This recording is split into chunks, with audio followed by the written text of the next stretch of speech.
Oh, good morning, family and friends. So I'm Christina with Jai Bhakti Yoga, and here we are today. We're going to be speaking about, and let me put my glasses on so I can actually see, is the surviving the story within. And this is a pretty important topic that we'll be talking about. We'll be joined next week by Mary Colleen, who is an expert in the areas of depression and mental health. She will be with us, joining us for 4 weeks straight, 4 Mondays in a row, that will be diving into topics such as this. So I want to say good morning to our community. Good morning, Ariel. Good morning, Brian. Good morning, friends. Good morning, Say Love Yoga.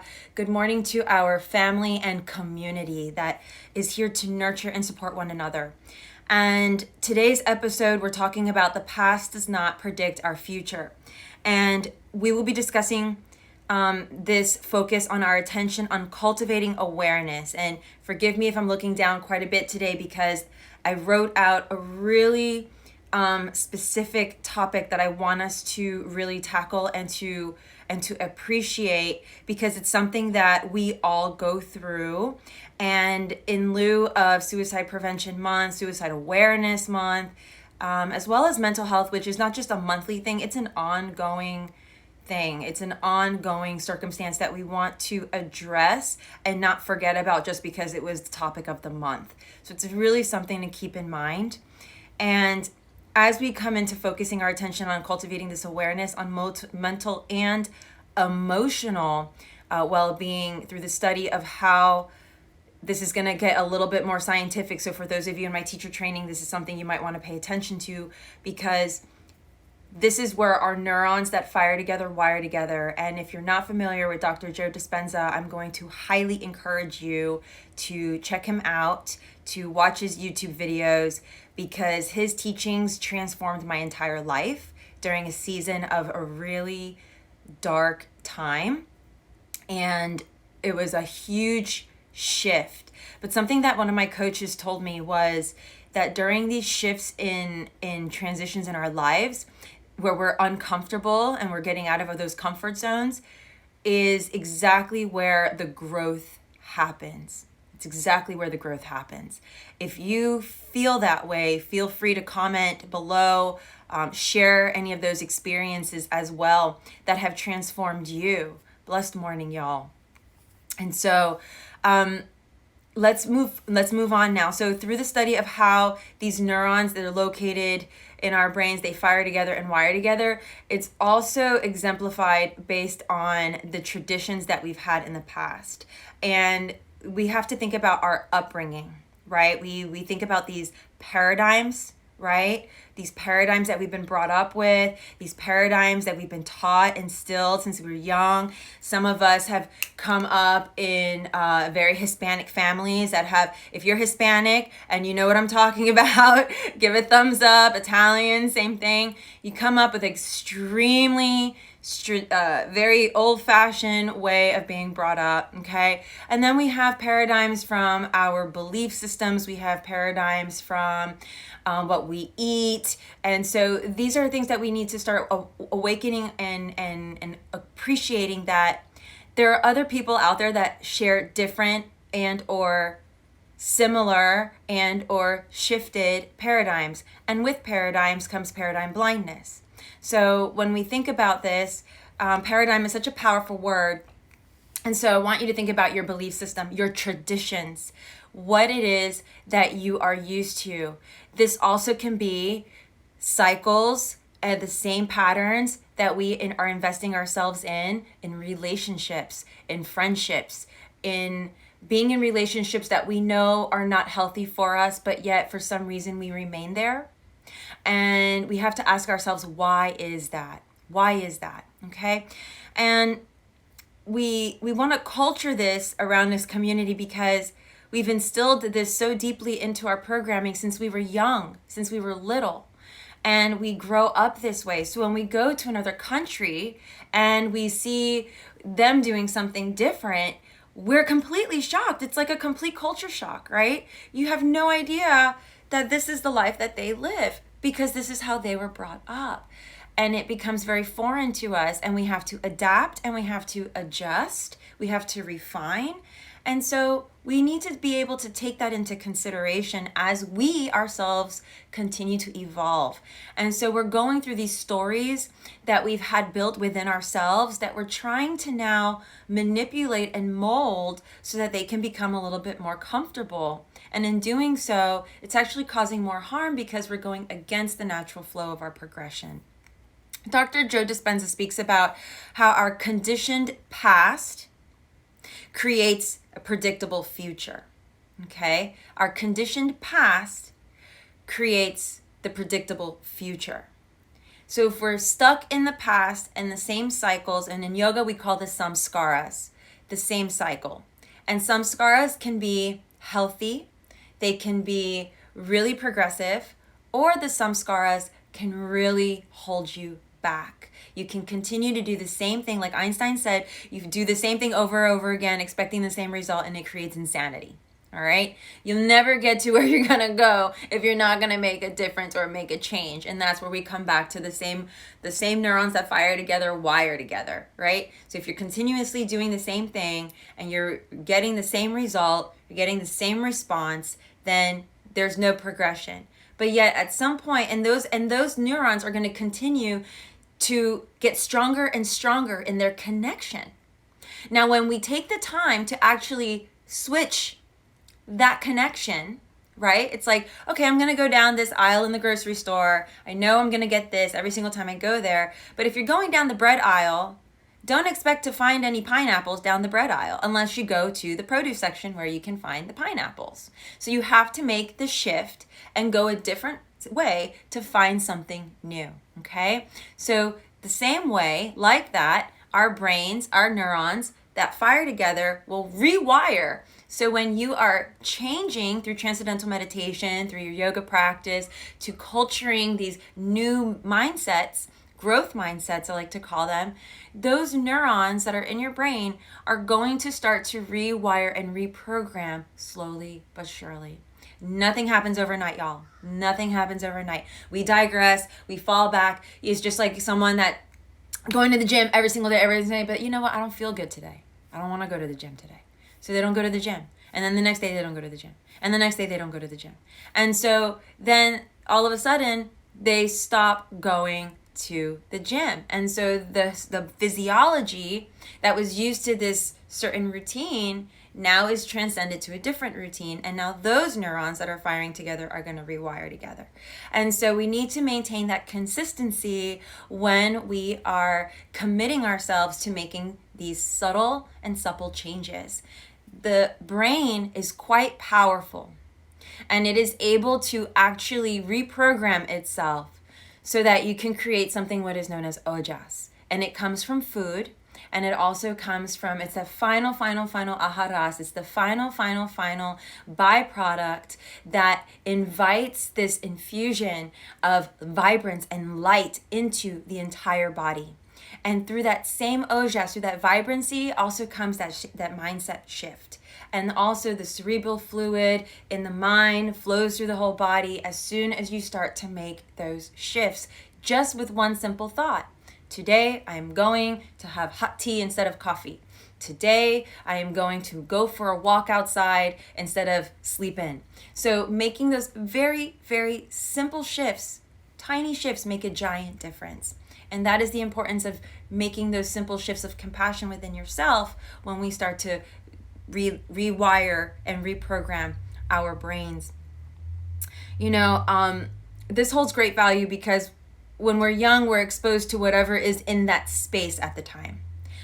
We are exposed to whatever our mom and our dad is teaching us at that time, or if we're raised by our grandparents, aunts, uncles, sisters, brothers, community, we're exposed to that environment. The environment that's around us is going to make a huge impact on who we will evolve into if we allow it to affect us in a certain way.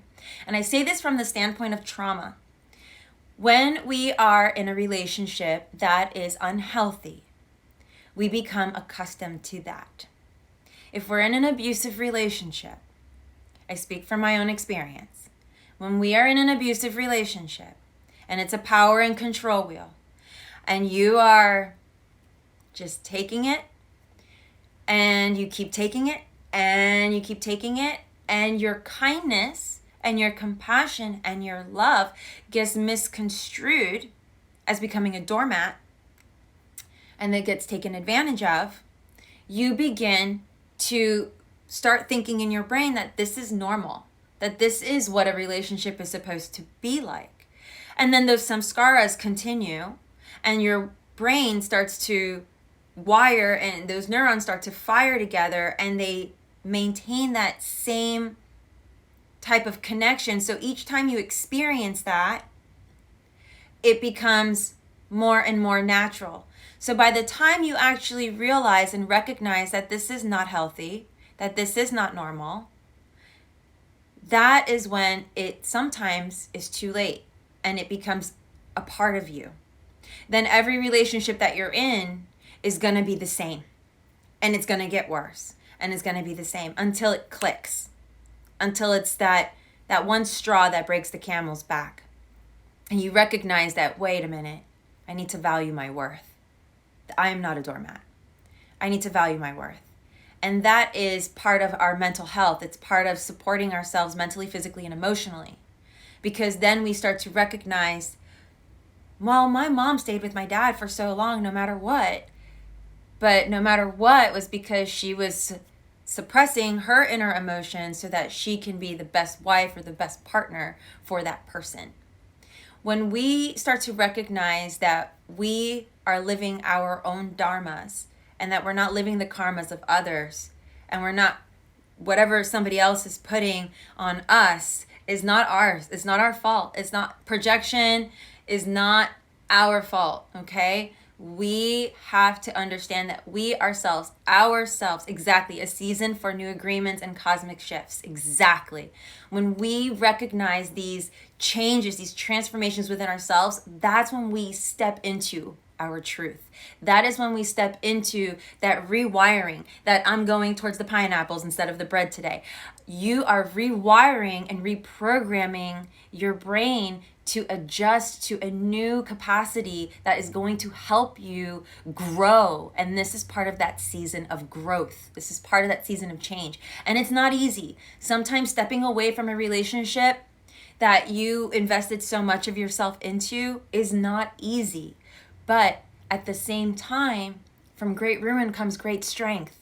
And you will recognize that strength within yourself when you have courage, when you face your fear, when you start to rewire those programs, and you start to recognize that your dharma, your purpose, is to now share what you've gone through to inspire others, because you overcame it, because you were able to find the transformation, to find the new progression and the new paradigm, that you're able to break the old ones and take the blinders off. Because sometimes we're just trying to see through blinders. How hard is it to see through the cracks of my fingers when I'm trying to look at you right now? I can see a little bit, but when I take this off, I see clearly.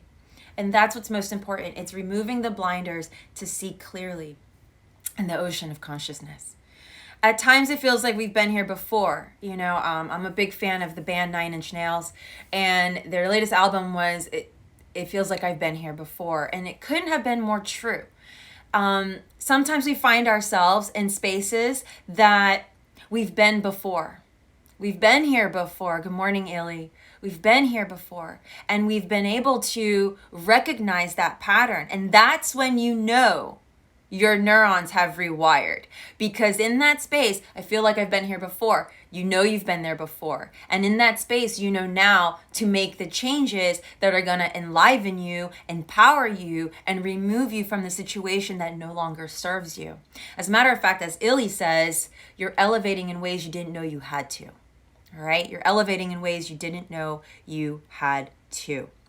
Going through the same experience, feeling the same pain, reacting, and I highlight this word reacting, and you'll see this in the blog when I post it later this afternoon, reacting the same way. When we are in the same cycle, in the same samskara, we begin to react in the same way. We react instead of respond. We, instead of going the high road, we go the low road. We react, we respond from emotion. The response mechanism comes immediately from emotion. That is the low road response of our brain. There's a high road and the low road. And both roads get together because the low road is going to impact the high road, and or the high road will impact the low road if we take that moment to step back. When we take the moment to step back and see with the big picture versus through the tiny little lens, you will begin to adjust and see things and respond versus react. And that's a really big takeaway, because we, in this human world of uncertainty and all the things of the Instagrams and of the Facebooks and of all of the social medias, we react based on what we're seeing. Okay, and that's a very pitta quality of us, because everything comes in through the eyes for pitta. Pitta is associated with the eyes, with vision. So everything that comes in, we react. If we're responding to it, that means that we're taking the time to sit with it for maybe half a second, half a minute, 30 seconds or so on. We eat it, we digest it, we infuse it, and then we respond. Especially when there's people that are really, really tickle you the wrong way. Sometimes it's best to take it in, take a moment. We don't know what's going on behind here, okay? We just may happen to be at that space for them at that time.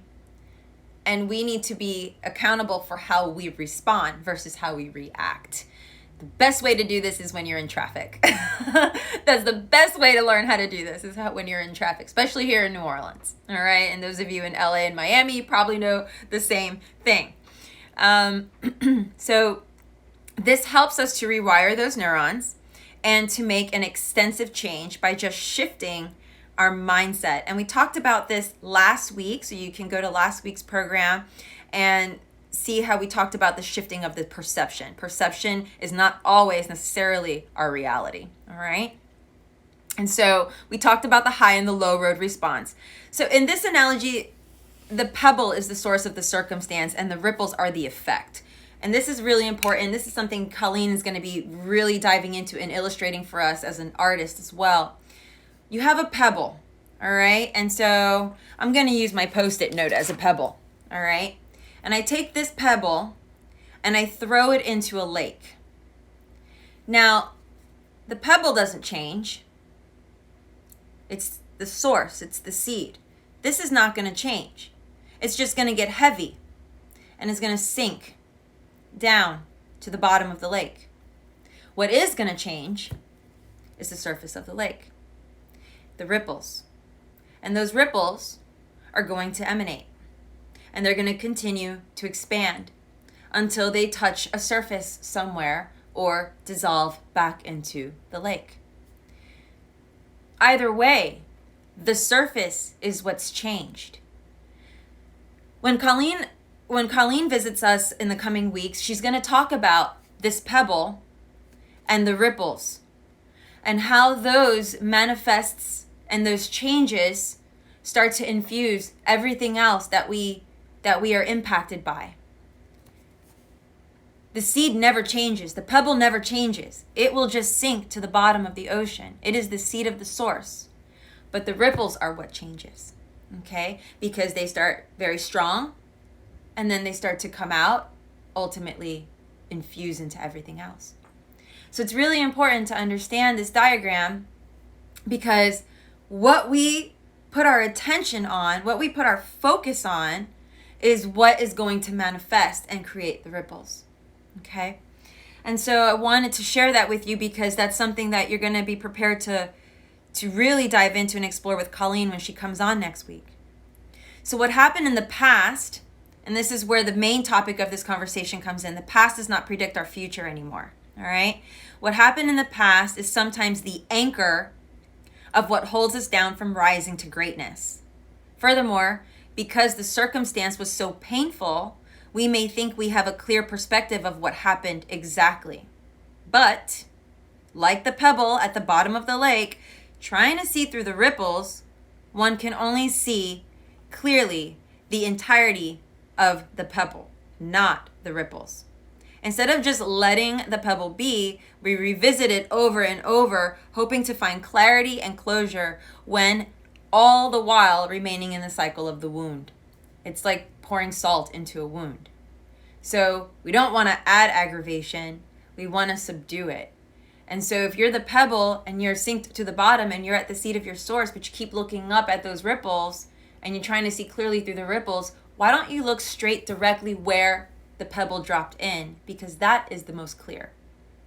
Where the pebble dropped in is the clearest part. Everything else is emanating out. So really finding the seat of your source, not adding salt to the wound. Anything that remotely reminds us of the past. This is really important, y'all.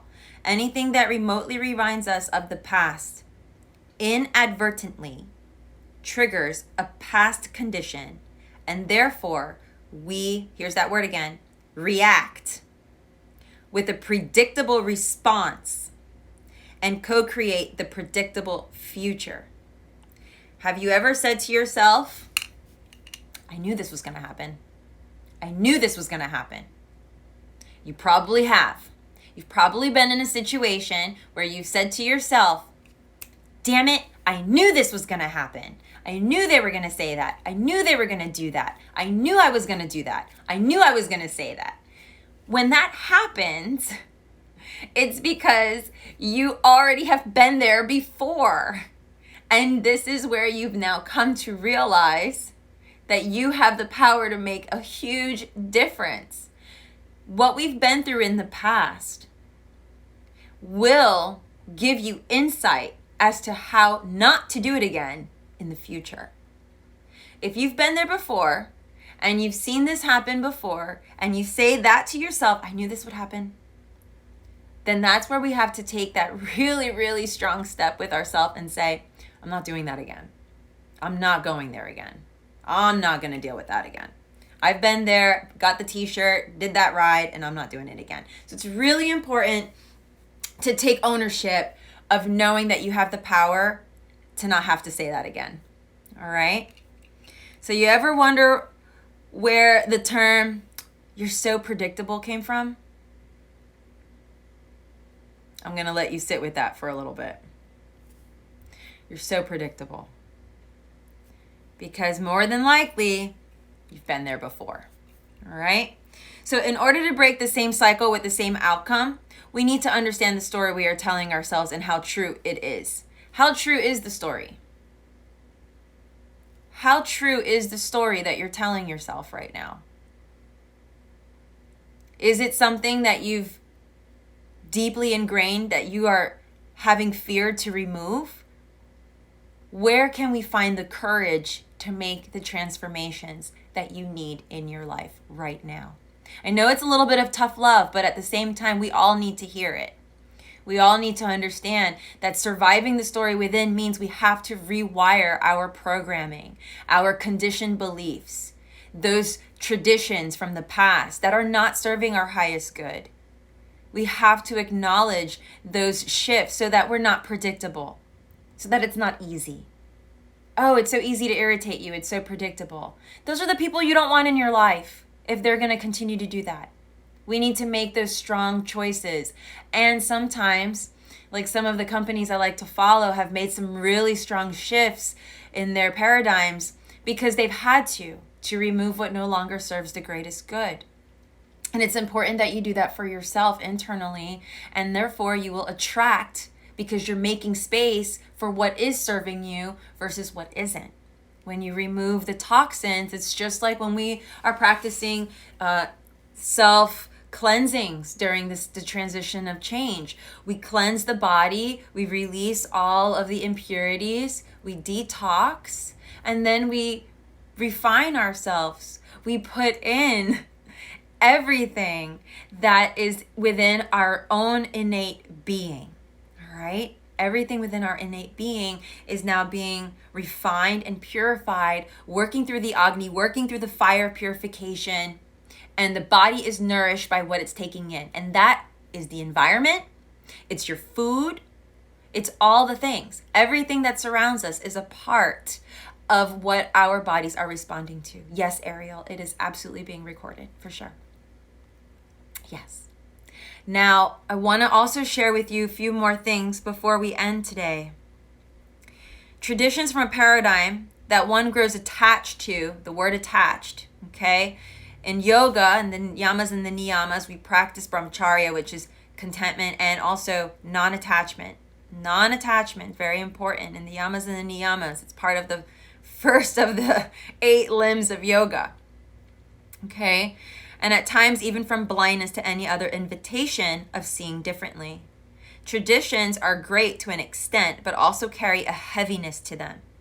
Traditions are mostly practiced in gatherings of community and family, where some may feel included and others may be excluded, or feel inadequate from a stigma or aversion to a certain time of year. And we spoke about this in a few episodes back about inclusion and inclusivity, so you can watch that in Yoga is Not a Performance about inclusivity. It's one of the first episodes we did. In order to break the same cycle with the same outcome, we need to understand the story we are telling ourselves and how true it is, how we can change it, and do we want to grow? And I want you to ask yourself that today. Do you want to grow? Do you want to expand? Do you want to enliven the inner intelligence of your body, of yourself, of your physiology? This is your opportunity to do that. This is your time. This is your time. No other time but now. We can't procrastinate. We can't keep putting it off.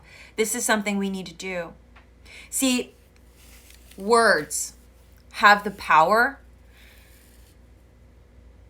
Basically, they have an incredible power. They have the power to break us down and to build us up. In abusive relationships, again, I speak from experience. In abusive relationships, you will be told many, many things. And unfortunately, there was a circumstance with a young lady that we all have seen through the social media channels. Her name was Gabby, who herself went through an abusive relationship. And in that relationship, she was broken down to a point where she lost it. All right?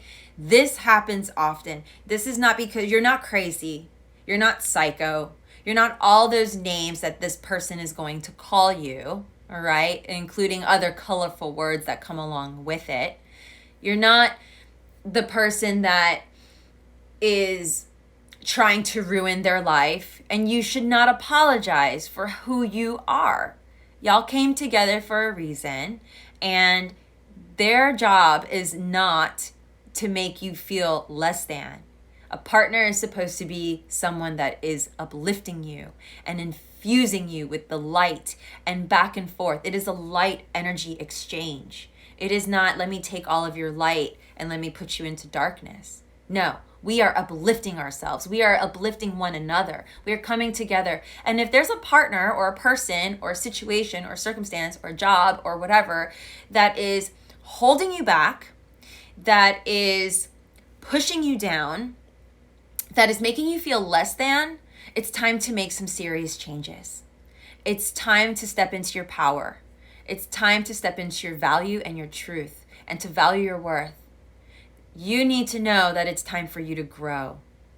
Grow into a new flow. Because right now, and I'm looking right at you, and you know exactly who you are. You've been holding yourself back. You've been making excuses for the other person, giving them the benefit of the doubt because you're just such a sweet person and you're very empathetic and you're very loving. And oh, well, you're a yogi, so if you're a yoga person or you're into all this wellness stuff, then you should just be able to take it. Just because, and Tosha Silver says this really, really strongly, just because you're a spiritual person or spiritual being doesn't make you less human. All right? It doesn't make you less of a human. You don't have to be disrespected. And as my friend Sam once said, respect is the highest form of love. Respect is the highest form of love. If there is no respect, there is no love.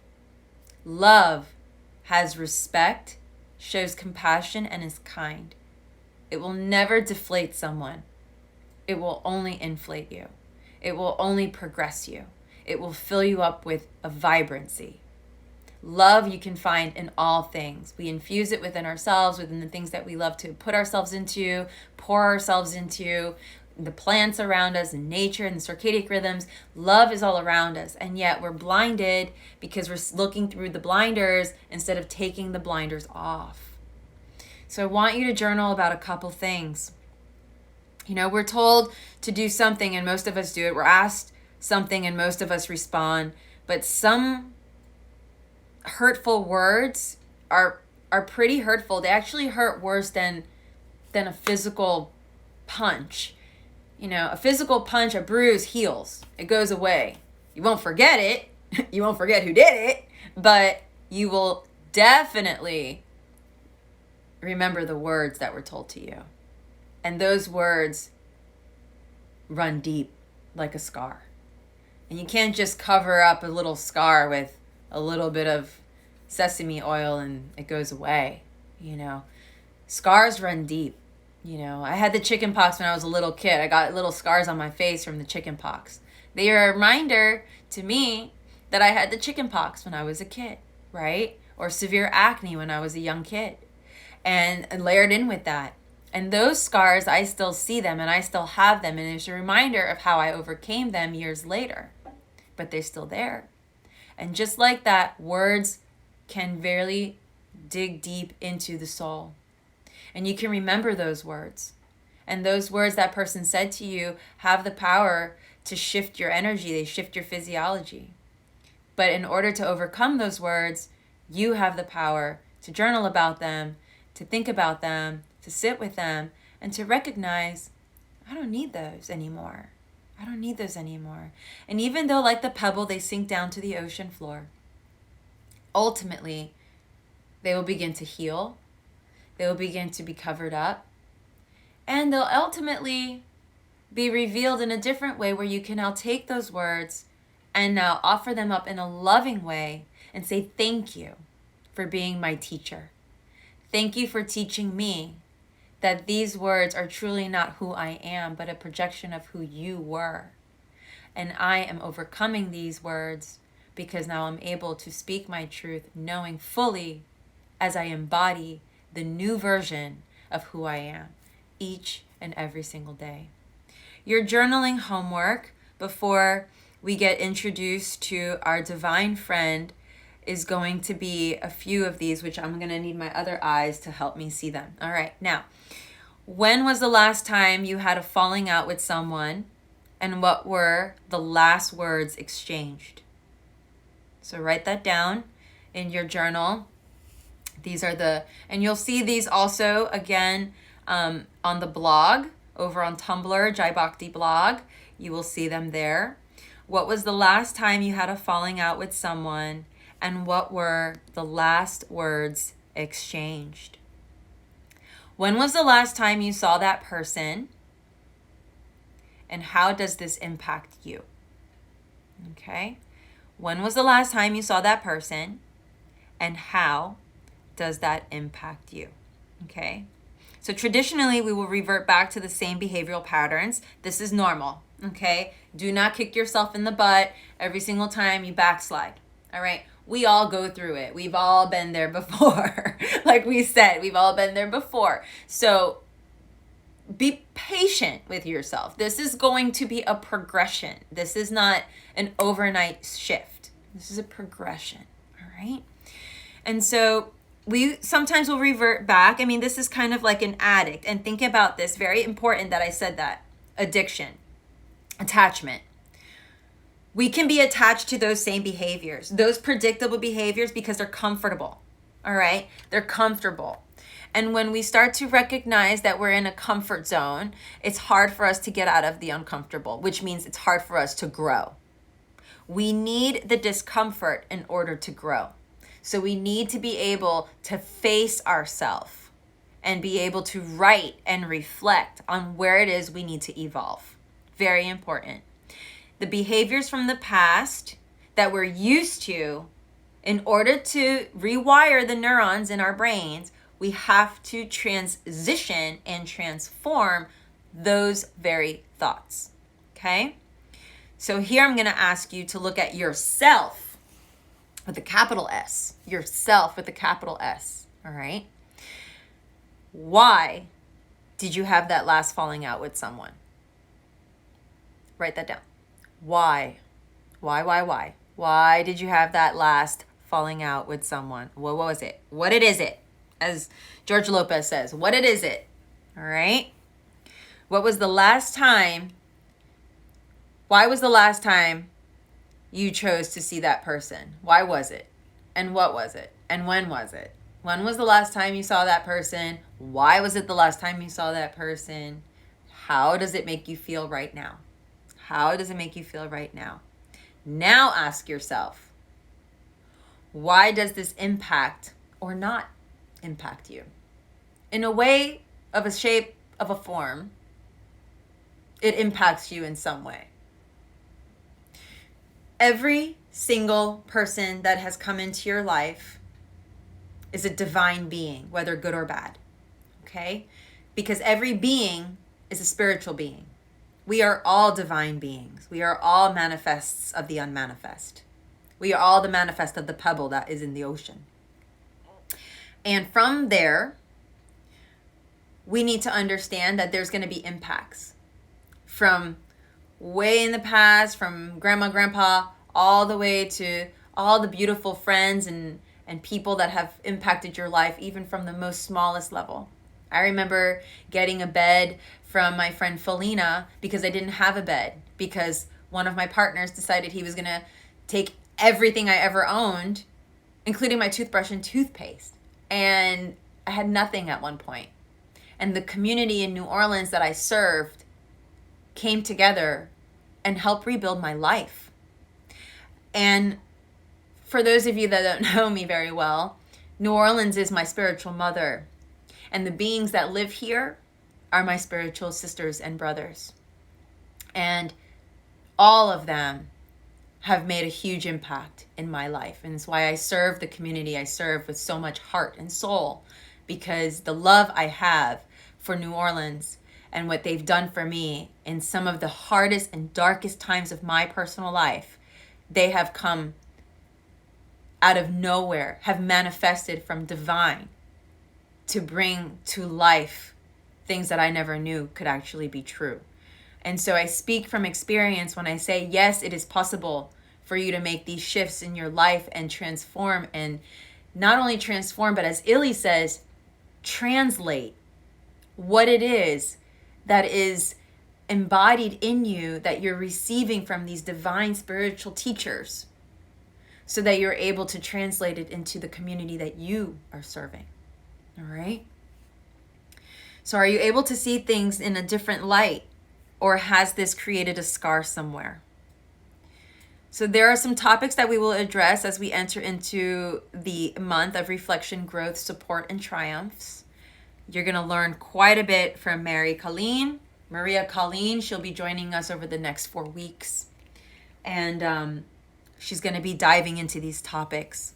Now, for those of you that are in my teacher training or would like to dive deeper into trauma, I have a book resource for you, and I'm going to also list that book resource on my website, as well as on the blog, as well as underneath this video when it's completed. And that is going to be called The Body Keeps the Score. I'm sure a lot of you that are in this world have read this book, okay? This book is a very important book, and it's a very hard read for some. All right. The Body Keeps the Score. It's by Bessel van der Kolk, MD. He's a doctor, psychiatrist, a German psychiatrist. And I want you to take some time to read this very, very, very powerful book. And also, I'll give you a list of resources underneath here. I'll tag all of the resources that I can possibly fathom in my brain to support you and this community as we are surviving the stories within. We are rewiring our brain. So you are going to be introduced to Dr. Joe Dispenza if you have not been already. Very important being in my life. Illy introduced me to him, and I will be introducing him to you. And I also want to introduce you to Nami, as well as to Mapi, which is the Maharishi Ayurvedic website where you can find tools and resources to help you through the Ayurvedic progression, understanding what your dosha constitution is, as you hear me talking about vata and pitta and kapha and all of that. Agni and ama, a lot of Sanskrit. I do use a lot of it because it's all part of the Vedic terminology that I teach with in my courses, as well as Russell Paul and Jayutal. These are mantras and singing, which helps to alleviate any disturbances by chanting. The yoga of sound, very important. We'll have soon Nell Simmons, who's a beautiful singer. She sings along with Trombone Shorty here in New Orleans, and she will be joining us in November for one of our music webinars that we will have here. So Moses Love as well. So you're going to have plenty of resources at your fingertips to support you in breaking these habits and creating new ones and better ones that are going to enliven and enrich the intelligence within your body. So with that, I will say namaste, so much love. And I am looking forward to connecting with all of you. I invite you to join our mailing list.